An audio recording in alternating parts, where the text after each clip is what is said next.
Hai pemirsa, berjumpa lagi dengan saya Mita di sini dalam acara kesayangan kita, apalagi kalau bukan Sarapan Rohani.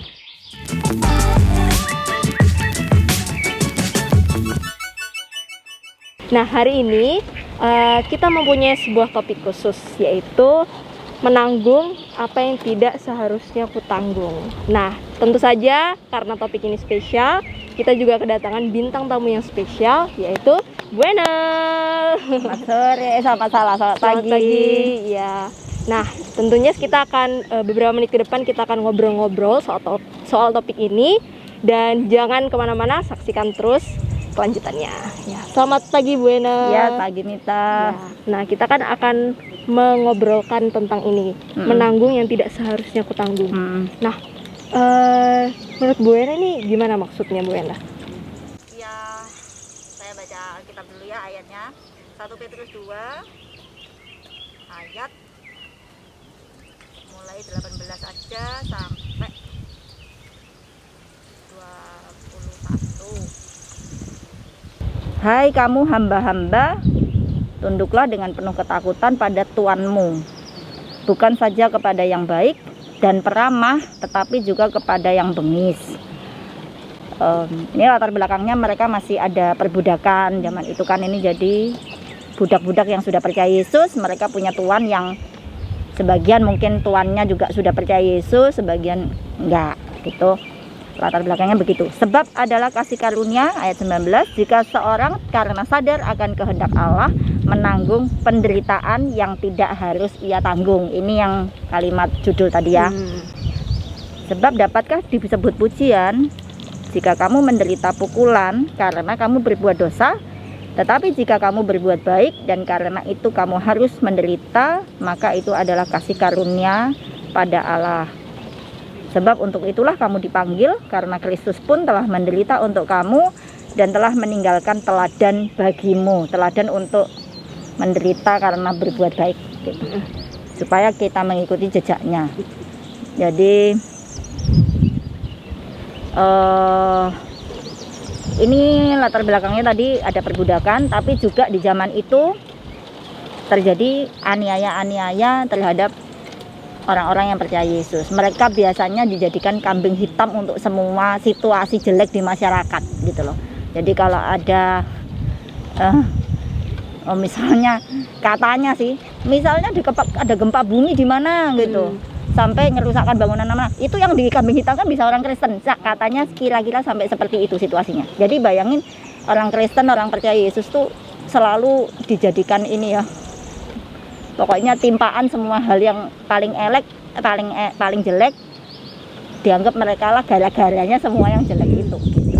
Jadi itu benar-benar sesuatu yang tidak seharusnya mereka tanggung. Bukan salah mereka, bukan apa-apa, selalu ditimpakan jeleknya ke mereka.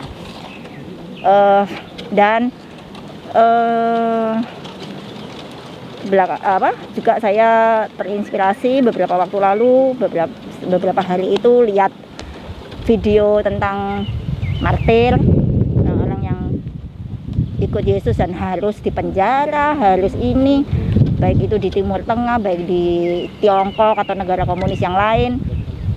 Mereka pilih Yesus, tetap mereka pilih Yesus, dan karena hal itu mereka dianggap penjahat. Mereka itu kan hal-hal yang label atau predikat yang apa ya, sangat tidak adil gitu loh buat mereka. Saya tidak pernah melakukan kejahatan, tapi kenapa diperlakukan sebagai penjahat gitu kan.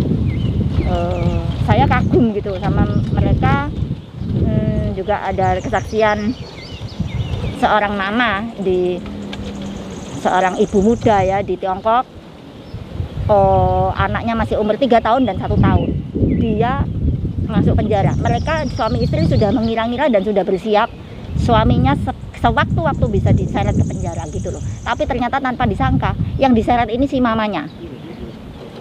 Mama ini harus berpisah dengan 2 anak batitanya itu, dan itu sangat berat. Nah, akhirnya keluar dari penjara, anaknya itu sampai nggak kenal, lupa manggilnya tante bukan mama kayak gitu. Jadi mamanya sedih dan hancur waktu itu. Tapi ya orang-orang itu pemberani sekali gitu loh, karena mereka ini itu semua dijalani ya karena hanya mereka cinta Yesus, dan sampai segitunya berani untuk menanggung apa saja gitu loh. Saya kagum sama itu. Nah, giliran saya di sini yang nyaman, saya kepingin juga berlatih dan jadi pemberani, pahlawan pemberani seperti mereka yang membanggakan Bapak di surga. Nah, di sini saya menghadapi hal-hal kecil yang saya sering rasa tidak adil untuk saya gitu. Kalau cuma salahnya segitu, wah tapi dibesar-besarkan, diputar-putar kemana-mana ceritanya sampai kelihatannya wah saya ini jelek sekali atau bagaimana, itu tidak terima gitu kan. Itu wah aku tidak segitu kok maksudku gitu. Jadi dari situlah judulnya ini asalnya, apa yang menanggung sesuatu yang belajar berdamai, menanggung sesuatu yang kita tidak kita hitung-hitung. Saya tidak seharusnya nanggung ini tidak adil gitu loh. Oke. Nah, kalau ada nggak Jake pengalaman pribadi yang soal menanggung yang seharusnya tidak aku tanggungin?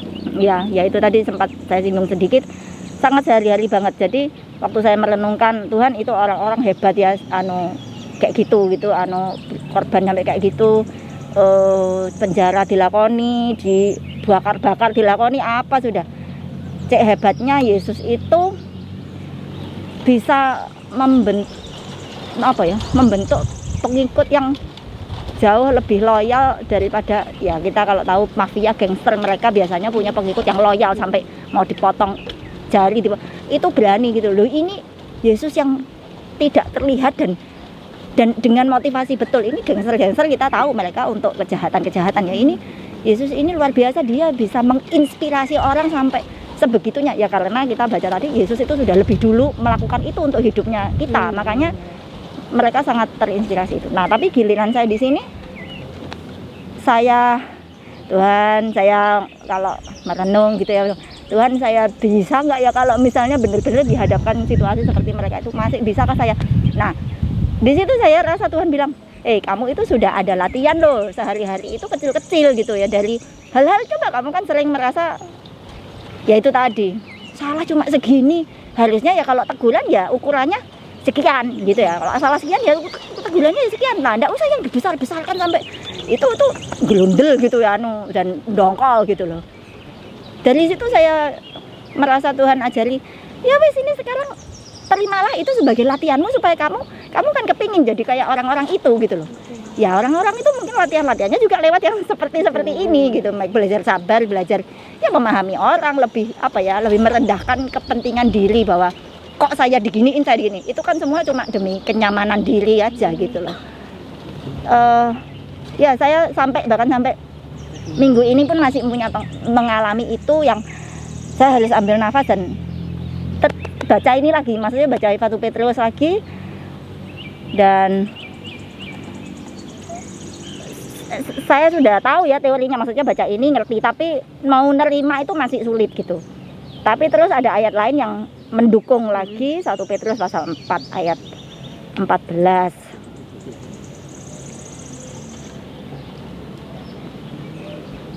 Berbahagialah kamu jika kamu dinista karena nama Kristus, sebab roh kemuliaan yaitu roh Allah ada padamu.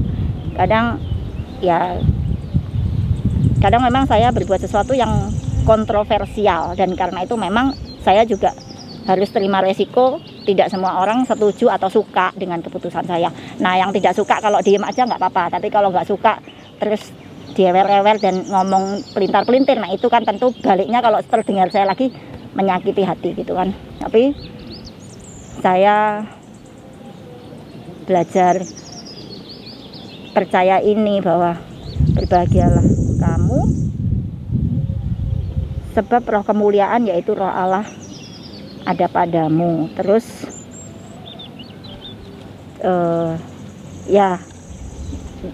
jadi saya menganggapnya kalau saya sedang menderita, mengalami atau menanggung sesuatu yang menurut perhitungan saya itu tidak pantas saya tanggung segitu gitu ya, itu berarti kamu itu dikasih penghargaan, kamu dikasih kehormatan untuk merasakan ditindaki tidak adil seperti Yesus.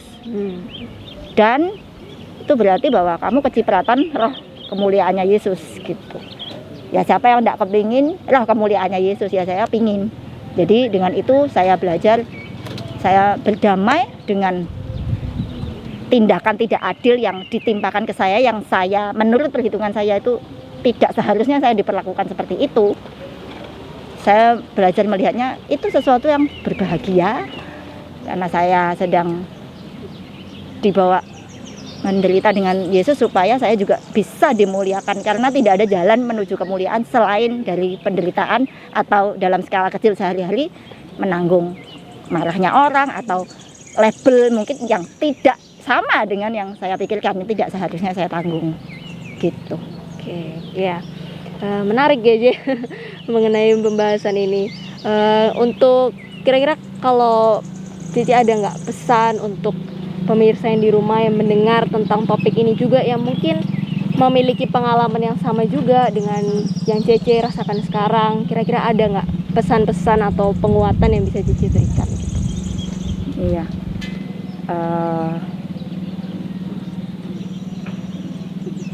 mungkin Lukas 6 ayat 22 Lukas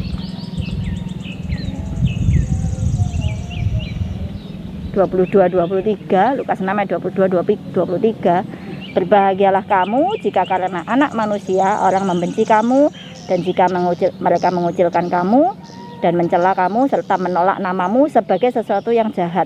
Bersukacitalah pada waktu itu dan bergembiralah, sebab sesungguhnya upahmu besar di sorga.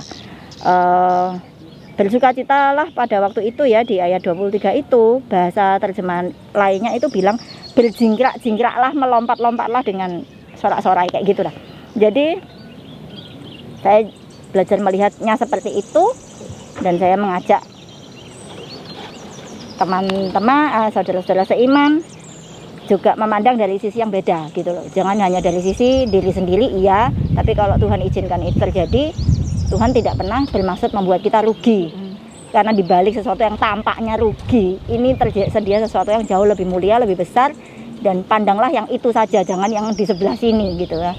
Untuk memandang yang itu, maka kita lebih termotivasi dan lebih maju, lebih berkembang, bertumbuh dalam perjalanan semakin serupa dengan Yesus, dan dikuatkan untuk lebih banyak menanggung hal besar yang nanti dampaknya akan lebih luas ke lingkungan dalam mempengaruhi orang ke arah pengenalan akan Yesus gitu. Jadi nggak cuma manfaatnya untuk diri sendiri, tetapi juga bisa dirasakan sama semua orang. Iya, justru karena itu makanya butuh kadang dibuat ada sisi penderitaan di sini, karena itu sebenarnya ada maksud Tuhan untuk lingkup yang lebih besar gitu loh.